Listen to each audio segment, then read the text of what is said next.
നമസ്കാരം, രുചികളുടെ ലോകത്തിലേക്ക് എല്ലാവർക്കും ഒരിക്കൽ കൂടെ സ്വാഗതം. അപ്പോൾ ഇന്ന് നമ്മൾ ചേന വെച്ച് ഒരു ഉലർത്തുമായിട്ടാണ് വന്നിരിക്കുന്നത്.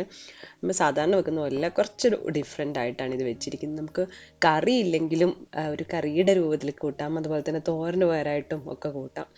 അപ്പോൾ എന്തായാലും ഇതിന് വേണ്ട ഇൻഗ്രീഡിയൻസും ഇതെങ്ങനെയാണ് ഉണ്ടാക്കുന്നതെന്ന് നമുക്ക് കാണാം.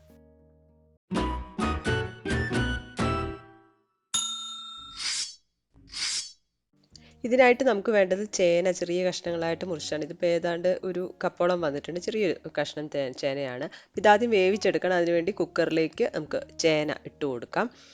ഇനി നമ്മൾ ആവശ്യമായിട്ടുള്ള ഉപ്പ് ഇട്ട് കൊടുക്കുകയാണ്. വേവിക്കുമ്പോൾ തന്നെ ഉപ്പ് ഇട്ട് കൊടുക്കുക. ചേനയ്ക്ക് പല വേവായിരിക്കും. ഒരു 1/4 ടീസ്പൂൺ മഞ്ഞളും പിന്നെ ആവശ്യത്തിന് വെള്ളം ഒഴിച്ചിട്ട് ഇത് അടച്ചു വെച്ചിട്ട് വേവിച്ചെടുക്കുകയാണ്. അപ്പോൾ ഏതാണ്ട് വെന്ത് വന്നിട്ടുണ്ട്. അപ്പോൾ ഇത് സ്റ്റവ് വീണ്ടും ഓൺ ചെയ്യുക. വെള്ളം കുറച്ചുണ്ടായിരുന്നു, അപ്പോൾ വെന്ത് വന്നിട്ടുണ്ട്. നന്നായിട്ട് തന്നെ വേവണം കേട്ടോ.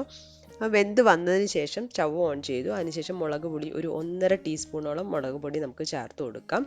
അതുപോലെ തന്നെ പിന്നെ നമ്മൾ ചേർക്കുന്നത് ഗരം മസാലയാണ്. ഒരു 1/4 ടീസ്പൂൺ ഗരം മസാല, അതുപോലെ തന്നെ ജീരകപ്പൊടി ഒരു 1/4 ടീസ്പൂൺ ചേർത്ത് നമുക്ക് ഒന്നുകൂടെ വെള്ളമൊക്കെ വറ്റുന്നത് വരെ ഒന്ന് തിളപ്പിച്ചെടുക്കാം.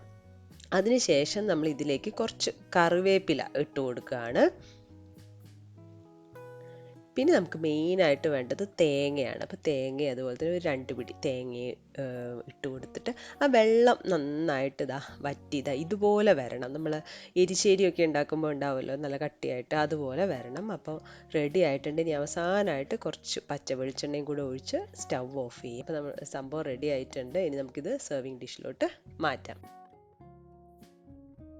അങ്ങനെ ചോറും കറിയൊക്കെ വിളമ്പിയിട്ടുണ്ട്. കൂടെ ചേന ഉലർത്തിയതും ഇനി കഴിച്ചാൽ മതി. അപ്പോൾ ഒരു അടിപൊളി വിഭവം തന്നെയാണ്. ചേനയാണെന്ന് തോന്നില്ല, അതാണ് അതിൻ്റെ ഒരു സ്പെഷ്യാലിറ്റി എന്ന് പറഞ്ഞാൽ. അപ്പോൾ എല്ലാവരും ട്രൈ ചെയ്ത് നോക്കുക. നിങ്ങളുടെ ഫീഡ്ബാക്കൊക്കെ അറിയിക്കുക. പുതിയൊരു റെസിപ്പി ആയിട്ട് കാണുന്നവരെ ബൈ.